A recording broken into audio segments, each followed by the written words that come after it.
따라합니다. 하나님을 가까이 하는 사람. 찬송가 338장에는 무슨 찬송입니까? 내 주를 가까이 하게 함은, 이런 찬송인데, 지금도 이 찬송은 많은 사람들의 마음에 감동을 주고 은혜를 끼치고 있는데, 이 찬송은 1841년에 사라 플라워 아담스라고 하는 부인이 작시했습니다. 이 아담스라고 하는 여성은 어릴 때부터 아주 다재다능하고 재주가 뛰어나고, 그래서 많은 사람의 시선을 한 몸에 받았는데, 그녀가 죽음을 눈앞에 두게 됐습니다. 그녀가 이제 인생을 정리하면서 창세기 28장을 읽었는데, 28장에 무슨 내용이 나옵니까? 집에서 도망쳐 나온 야곱, 부모의 품을 떠나온 야곱의 얘기인데, 이 창세기 28장을 읽다가 영감을 받아서 쓴 찬송시가 바로 이 찬송이에요. 야곱은 비록 부모를 떠나 가정을 떠나서 베델에서 외롭게 두렵게 불안하게 밤을 지새고 있는 이런 처지에 있었지만, 사실은 그가 혼자가 아니었습니다. 왜요? 하나님께서 그와 함께 계셨기 때문에. 그래서 내가 너와 함께한다, 두려워하지 말라 표시로, 증거로 하늘과 땅에서 사닥다리로 천사가 오르락 내리락 오르락 내리락 그 모습을 보여줬어. 야, 두려워하지 마, 내가 너와 함께해 봐라, 보여주셨어요. 여러분, 사람은 누구나 이 베델의 야곱처럼 혼자 될 때가 있어요. 혼자 남을 때가 있다고요. 이때가 되면 사랑하는 사람도 함께 해줄 수 없고, 다정했던 이웃도 도와줄 수 없고, 가까운 친구도 함께 할 수 없고, 남편 아내라 할지라도 자식이라 할지라도 어떻게 해줄 수 없는 나 혼자 남을 때가 있다고요. 여러분, 죽음을 앞둔 아담스의 처지도 그러했습니다. 야곱은 너무나 외롭고 두려운 그곳에서 정말 자신이 가까이 해야 될 존재, 정말 자신과 항상 함께 할 수 있는 존재, 영원히 나와 함께 할 수 있는 존재가 누구인지를 분명히 알게 되었어요. 어디에서요? 어디에서요? 베델에서.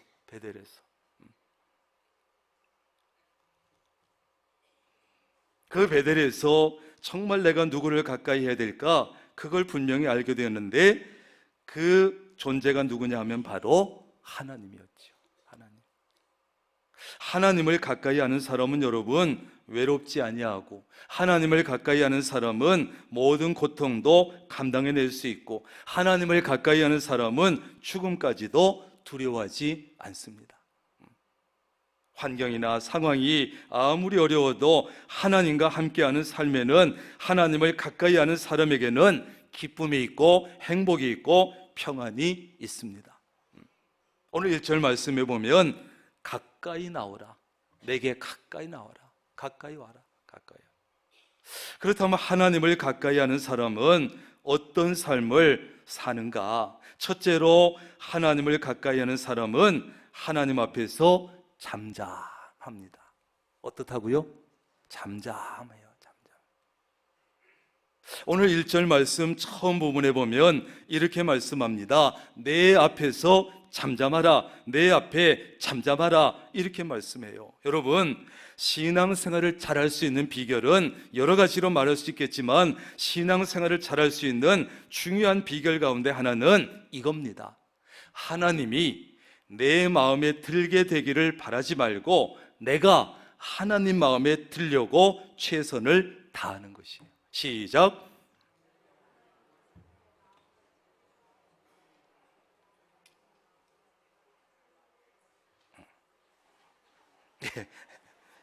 뭐 뜻은 알겠는데, 그죠?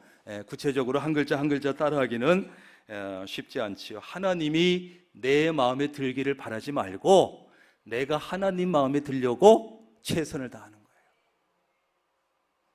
뭐 뒤에 설교 다 잊어버려도 요거 하나지만, 한 가지만 여러분이 가져가도 괜찮아요. 여러분, 신앙생활뿐만이 아니라 결혼생활도 그렇지 않겠습니까?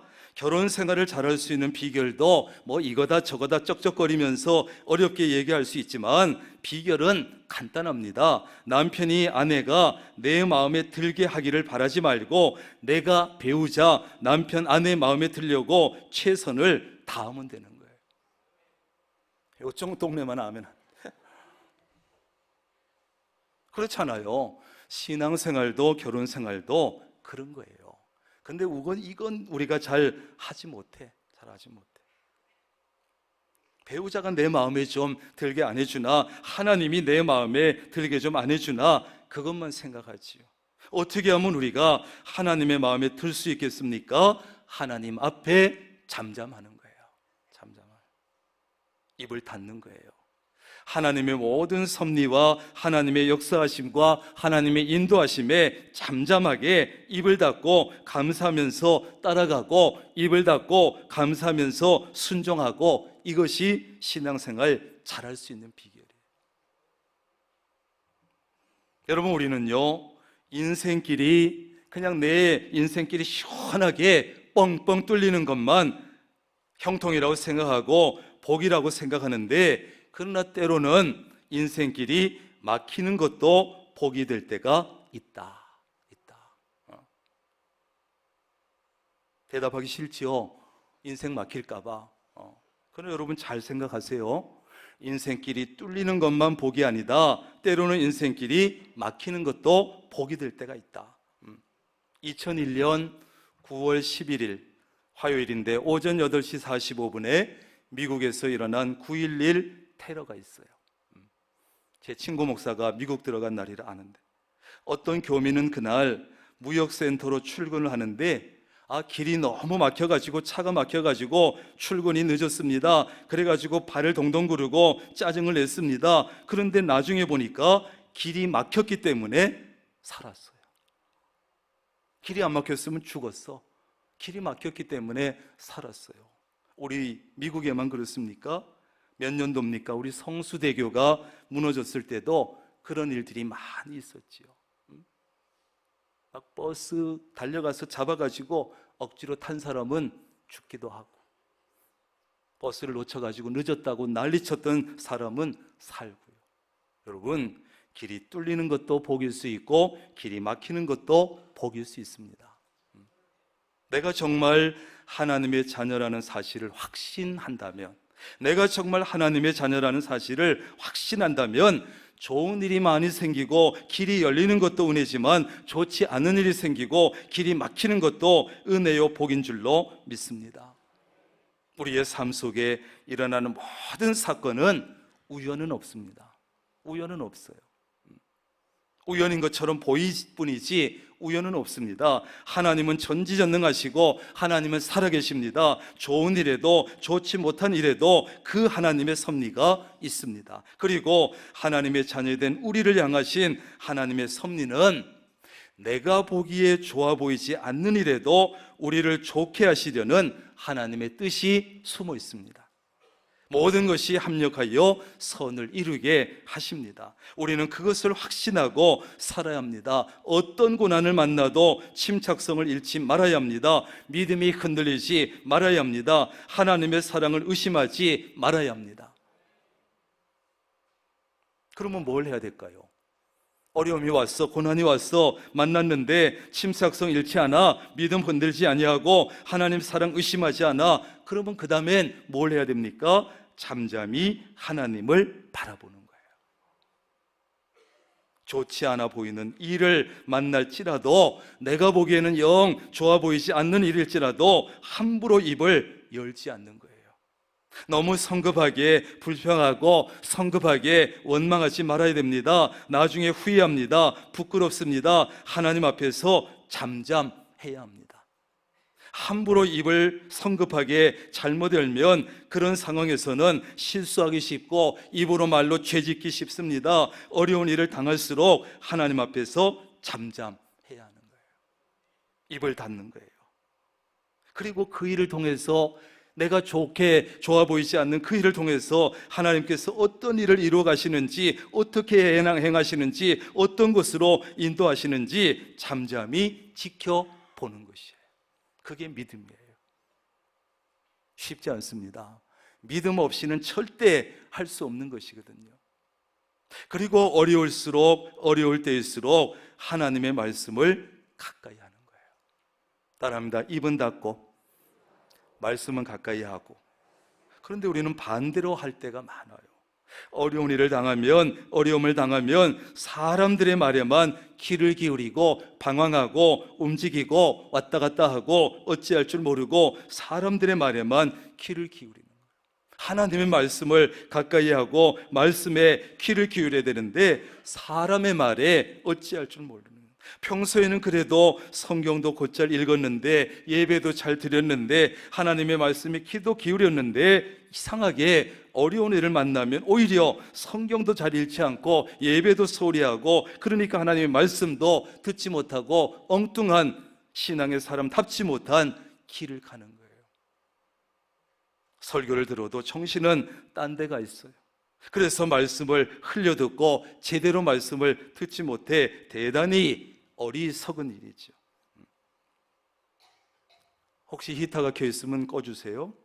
왜 어려운 때일수록 우리는 하나님의 말씀을 가까이 해야 됩니까? 하나님의 말씀 속에서 답을 얻을 수 있고 하나님의 말씀 속에서 삶의 문제 해결할 수 있는 지혜를 얻을 수 있고 하나님의 말씀을 통해서 어려움을 극복할 수 있는 힘을 얻을 수 있고 용기를 얻을 수 있고 하나님의 말씀을 통해서 위로도 받을 수가 있기 때문이지.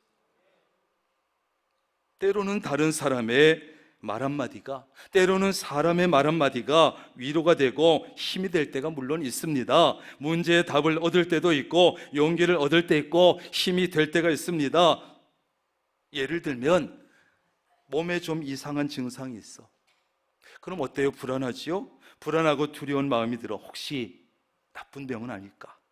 혹시 이상한 병은 아닐까? 그래가지고 선뜻 병원에도 가보지 못해요. 가서 의사가 몹쓸병이라 그러면 어떡하지?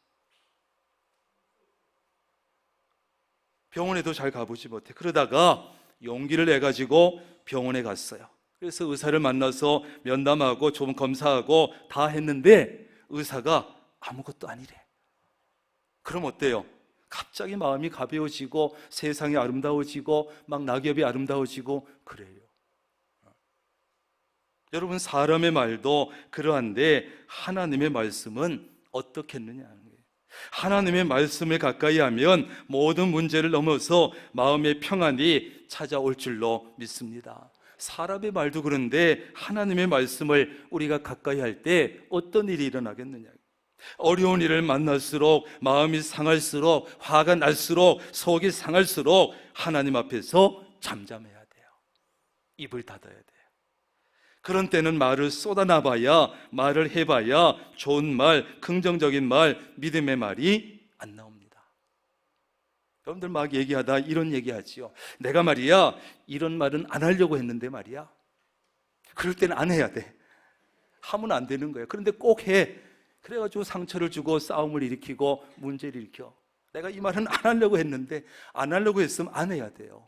안 해야 돼. 그럴 때는 좋은 말이 안 나갑니다. 긍정적인 말, 믿음의 말이 안 나옵니다. 좋지 못한 말 나오고 부정적인 말이 나오고 믿음 없는 말이 나오고 상처 주는 말이 나올 가능성이 큽니다. 입을 닫는 거예요. 그러므로 그때는 말하는 것은 줄이고 하나님의 말씀을 많이 들어야 되는 거예요. 그것이 바로 그리스도인의 지혜요, 하나님을 가까이 하는 삶인 것이에요. 두 번째로 하나님을 가까이 하는 사람은 힘이 좀 들어도 용기를 잃지 않습니다. 1절에 보면 힘을 새롭게 하라, 힘을 새롭게 하라 말씀이 있는데 살다 보면 때때로 정말 어려운 일도 당하지만 그때 우리는 낙심하지 말고 힘들어도 용기를 잃지 말아야 돼요.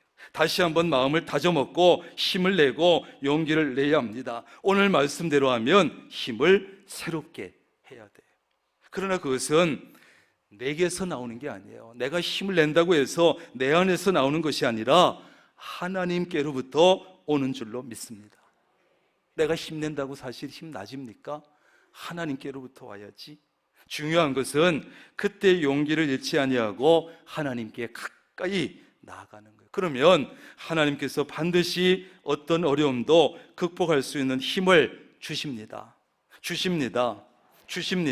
삶이 좀 힘들어도 항상 하나님께서 내게 가장 적합한 것을 주셨구나, 내게 적합한 환경을 주셨구나, 내가 적합한 것을 주셨구나 생각하고 믿고 감사하면서 사는 거예요. 우리는 자족할 줄 알아야 합니다. 하나님은 실수가 없는 분이에요. 뭐 좀 어려움이 왔다고 해서 하나님이 이거 실수하는 거 아니야? 하나님은 절대 실수하지 아니하고 각 사람들에게 합당한 환경을 주시는 분이에요. 그렇기 때문에 환경을 주실 때에도 우리에게 각자에게 가장 적합한 환경을 주시지 실수한 것이 아니에요. 무엇을 주시더라도 가장 적절한 만큼을 주시고 감당할 수 있는 환경을 주시지 실수한 것이 아니에요. 여러분, 우리의 시력이 한 5.0쯤 되면 좋을 것 같지요? 독수리가 5.0인가? 5.0쯤 되면 좋을 것 같아요. 저도 막 이 노안 때문에 안경 벗으면 글씨가 안 보입니다. 안 보여요. 눈이 좋으면 좋겠어요. 그런데 언젠가 TV에서 여러분 5.0의 눈으로 볼 수 있는 카메라를 가지고 사람 사는 아파트에 이곳저곳을 촬영을 했는데 곳곳에 있는 벌레는 물론이고 세균까지 보이더래요. 그러면 여러분 살 수 있을 것 같아요? 다 보이면 못 삽니다. 눈도 적당히 좋은 것이 좋습니다. 만약에 우리의 귀가 좋아가지고 지금보다 몇 배 잘 들리면 좋을 것 같아요? 그러면 별의별 소리, 작은 소리까지 왕왕왕왕 크게 들려서 잠도 못 자고 신경쇠약 걸리고 노이즈에 걸리고 미칩니다. 적당하게 들리게 하셔서 우리가 살 수 있는 거예요. 우리가 개처럼 냄새가 잘 이렇게 냄새를 맡을 수 있으면 좋을 것 같지요? 아니요. 각종 냄새 때문에 역겨워서 살 수 없어요. 여러분, 적당하게 들리고 적당하게 보이고 적당하게 냄새 맡게 해주셔서 우리가 행복하게 사는 것이요. 그러므로 하나님께서 적당한 만큼만 주신 것이 얼마나 큰 은혜인지 모르는 거예요. 적당하게 주신 것이. 부족해도 안 되지만 지나쳐도 안 됩니다. 지나치면 뭐든지 좋지 않아요. 여러분, 한자로 지나칠 과, 자가 붙은 말이 많이 있는데 과자 붙은 말 중에 좋은 말은 거의 없습니다. 과식, 과속, 과욕, 과민, 과격, 과로, 과음, 과용, 하나도 좋은 것이 없어요. 적당해야 돼요. 모든 것은 적당해야 돼. 그러므로 하나님께서 지금 내게 적당하게 주신 것에 대해서 그것이 무엇이든지 간에 적당하게 주신 것에 대해서 감사하는 마음을 가지고 살아야 되는 것이. 어떤 분은요, 참 어렵게 사시면서도 항상 입에 붙은 말이 뭐냐 하면 이만큼 사는 것도 감사하죠. 해볼까요? 이만큼 사는 것도 감사합니다. 이 말이 입에 붙어 있어. 그러니까 형편은 좀 어렵고 힘든데 낙심하는 것도 없고 좌절하는 것도 없고 용기를 잃는 일도 없습니다. 그런 사람에게 하나님께서 은혜 주시지 않을 도리가 있겠어요? 얼마나 이쁘겠어요? 주신 거 감사하고 이만큼 사는 것도 감사합니다. 이런 마음으로 우리가 무장하고 살면 어떤 환경도 사탄도 흔들 수 없는 놀라운 평안이 우리의 마음속에 생기는 거예요. 사탄이 어떻게 하겠냐고, 이런 사람을요. 이만큼 사는 것도 감사하다는데 그 사람을 어떻게 시험에 들게 하며 유혹할 수 있으며 흔들 수가 있겠어요? 어떤 환경에서도 삶의 용기가 생기고 날마다 힘을 새롭게 할 수 있지요. 이런 사람은. 복이 없는 사람은요, 은혜 받은 거 금방 잊어버리고 손해 받은 것, 손해 본 것은 오래 기억하고 불평하고 원망하지만 복이 있는 사람은 손해 본 거 금방 잊어버리고 은혜는 오래 기억하고 범사에 감사하는 거예요. 감사는 어떤 환경도 이길 수 있는 힘이 됩니다. 힘이 되는 거예요. 그리고 무엇보다 하나님은 감사하는 사람에게 더 많은 은혜를 주시고 복을 주십니다. 하나님을 가까이 하는 사람은 힘들어도 용기를 잃지 않는 사람. 세 번째는 하나님을 가까이 하는 사람은 하나님을 온전히 의지합니다. 하나님을 온전히 의지합니다. 2절부터 4절까지 말씀을 보면 누가 했느냐, 누가 했느냐 이런 질문이 여러 번 나오는데 이 일을 누가 행하였느냐, 누가 이루었느냐, 누가 했느냐, 그리고 4절에 답이 나옵니다. 나 여호와라. 처음에도 나요, 나중 있을 자에게도 내가 곧 그니라. 그에 의해서, 다시 말해서 모든 것은 누가 하셨다? 하나님이 하셨다. 하나님은 모든 것을 아시고 모든 것을 하실 수 있고 모든 것을 하시는 분입니다. 그래서 하나님을 우리는 전지전능하시다고 얘기하죠. 예수님은 믿는 자에게는, 그 하나님을 믿는 자에게는 능치 못할 일이 없다. 그러므로 하나님을 온전히 믿고 의지하는 사람은 능치 못할 일이 없는 것이죠. 그렇다면 우리는 나는 할 수 있다, 나는 복을 받을 것이다, 나는 이 문제 해결할 수 있다, 나는 이 어려움을 충분히 극복할 수 있다 생각하고 담대하게 나아가는 거예요. 누구 믿고? 하나님 믿고, 믿는 구석 하나님을 믿고 나아가는 거예요. 이것은 무슨 교회 밖에서 세상에 있는 무슨 마인드 컨트롤이나 자기 체면이나 이런 것이 아니라 적극적인 믿음을 말하는 거예요. 하나님을 계산 속에 집어넣는 적극적인 믿음을 얘기하는 것이지, 마인드 컨트롤이나 자기 체면이나 이런 것은요, 인간 중심이고 인간을 믿으라는 것이고 자신을 믿으라는 것이에요. 하나님은 계산에 없어요. 그거랑 차원이 다른 얘기예요. 적극적인 믿음을 얘기해요. 하나님의 사랑을 확신하고 하나님의 능력을 확신하고 하나님을 온전히 의지하는 그 믿음에서 나온 것이에요. 88 올림픽 때 육상 3관왕을 차지했던 그리피스 조이너라고 하는 선수가 있는데, 이 조이너는 어렸을 때 심한 우울증에 걸려서 저거 커서 뭐가 되겠나 염려했는데, 그때 그녀가 다니던 초등학교에 당시에 흑인들의 복싱 영웅인 슈가레이 레너드가 와서 이 조이너에게 이런 얘기를 해줬어요. 야, 얘야, 조이너, 하나님이 도와주시면 너는 세계 최고가 될 수 있어. 하나님이 도와주시면 너는 세계 최고가 될 수 있다. 여기서 핵심은 뭡니까? 하나님이 도와주시면. 그 한마디 말이 조이너스를 최고로 만들었어요. 중요한 것은 하나님이 도와주시면 이라는 말이에요. 우리가 하나님을 온전히 의지하고 약하지만 하나님이 도와주시면 우리는 놀라운 복을 받을 수 있고 성공적인 인생을 살 수 있다는 것이에요. 어떤 어려움도 극복해낼 수 있고 어떤 어려운 문제도 해결할 수 있습니다. 누가 도우시면? 하나님이 도와주시면. 몹시 힘들고 어려울 때는 여러분, 사람만 의지해도 꽤 힘이 됩니다. 하물며 우리가 하나님을 온전히 의지하면 얼마나 더 힘이 되겠어요. 하나님 우리에게 이렇게 말씀합니다. 수고하고 무거운 짐진 자들아, 다 내게로 와라. 내게로 와라. 내게로 가까이 좀 와라. 내게 와라. 내가 너와 함께 할게. 내가 너를 도와줄게. 이러한 하나님의 말씀에 따라서 우리가 하나님을 온전히 의지하면 우리는 믿음 안에서 어떤 문제도 극복할 수 있습니다. 우리는 우리의 믿은 만큼 하나님을 의지하는 만큼 삶을 풍성하게 누리는 것이에요. 어느 만큼이요? 내가 믿는 만큼, 믿은 만큼, 하나님을 의지하는 만큼 삶은 풍성해지는 거예요. 이 세상 모든 일은 하나님이 하셨고 하나님이 하고 계시고 하나님이 하실 것입니다. 그러므로 우리는 온전히 하나님을 믿고 온전히 하나님을 의지해야 합니다. 하나님을 가까이 하는 삶은 하나님을 온전히 의지하는 것입니다. 여러분, 이제는 사람에게 너무 크게 기대하지 마세요. 사람을 너무 의지하지 마세요. 그래봤자 실망할 일밖에 없습니다. 배신감 느끼고 실망할 일밖에 없습니다.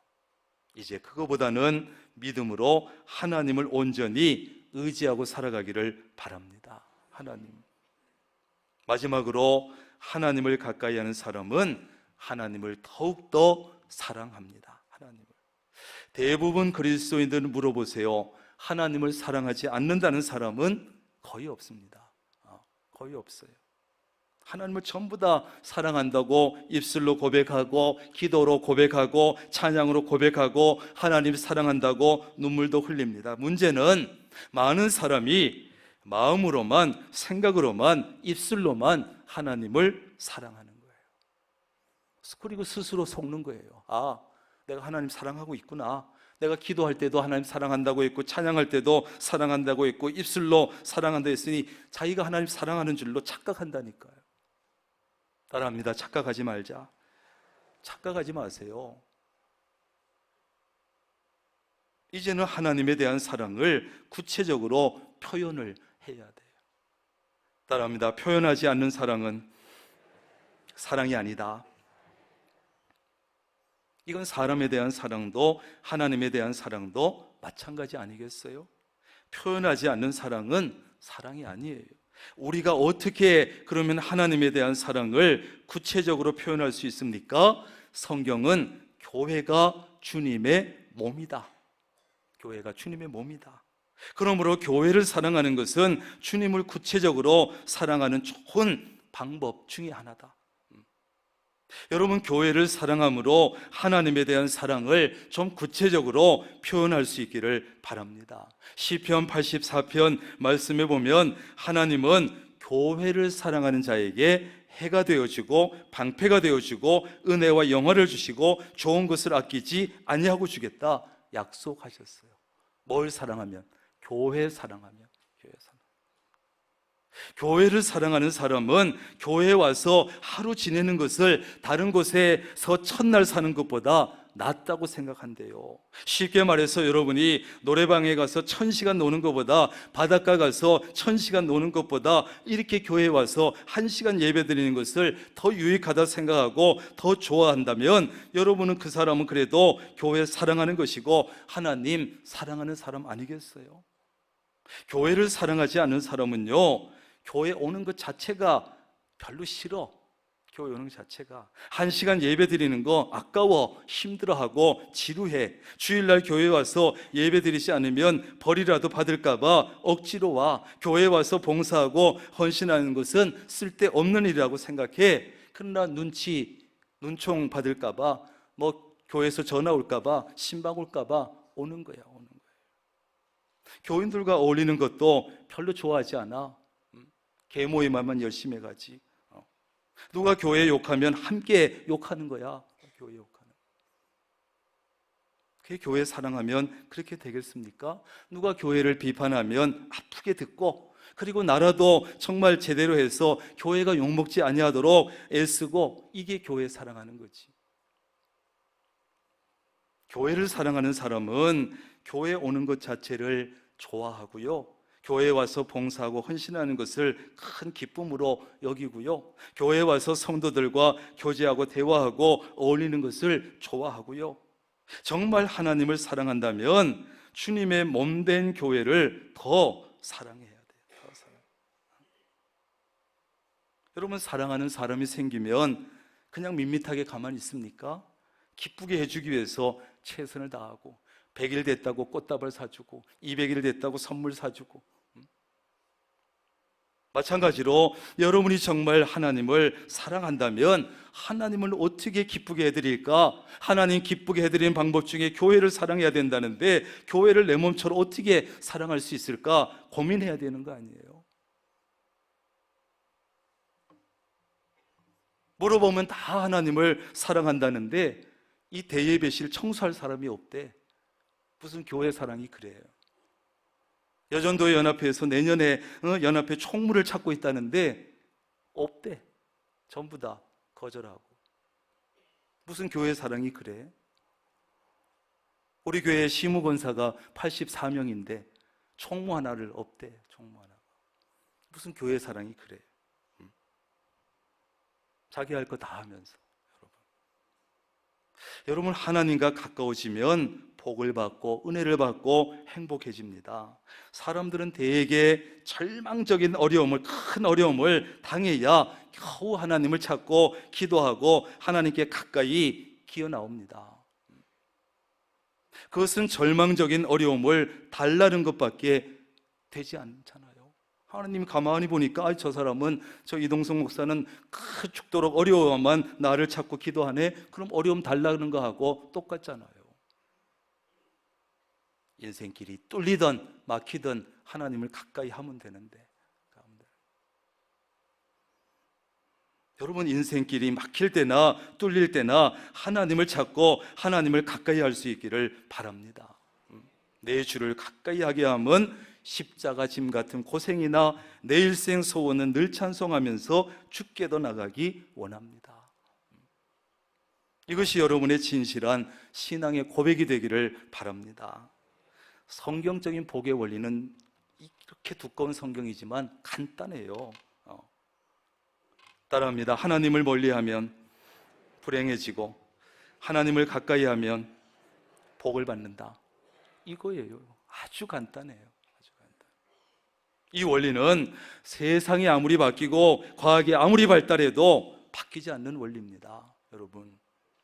여러분 항상 하나님을 가까이 하는 삶을 살아서 하나님의 은혜도 받아 누리고 영적인 복도 받아 누리고 육적인 복도 받아 누리고 풍성하게 받아 누리시기를 주님의 이름으로 축원합니다.